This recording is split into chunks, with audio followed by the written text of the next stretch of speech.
Tractor पलटी झाल्याने tractor खाली दबून युवकाचा मृत्यू. कारेगाव येथील घटना. ट्रॅक्टर पलटी झाल्याने एका 15 वर्षीय युवकाचा ट्रॅक्टर खाली दबून मृत्यू झाल्याची घटना रायगाव तालुक्यातील कारेगाव येथे दिनांक 20 मार्च रोजी रात्री 10:30च्या दरम्यान घडली. अंश श्रीराम कोडापे वय 15 वर्ष असे मृत युवकाचे नाव असून या प्रकरणी वडकी पोलीस ठाण्यात आरोपी ट्रॅक्टर चालकाविरुद्ध गुन्हा दाखल करण्यात आला आहे.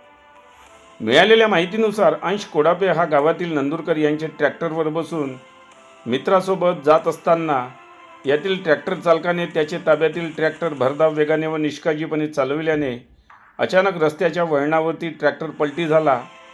या अपघातात ट्रॅक्टरच्या ट्रॉलीखाली दबून अंश कोडापे याचा जागीच मृत्यू झाला.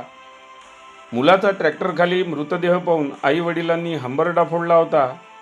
गावातील नागरिकांनी तातडीने ट्रॅक्टर बाजूला करून मृतदेह बाहेर काढला व शवविच्छेदनाकरिता रायगाव येथील ग्रामीण रुग्णालयात दाखल करण्यात आला.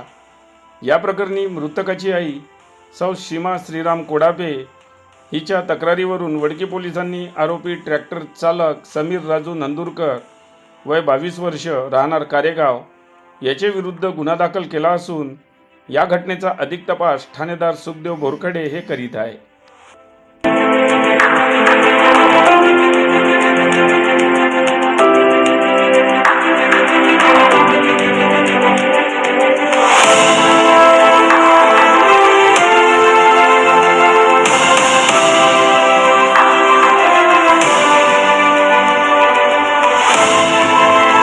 बातम्यांशी अपडेट राहण्याकरिता आजच आमच्या चॅनलला सबस्क्राईब करा आणि बेल आयकॉनवर क्लिक करा.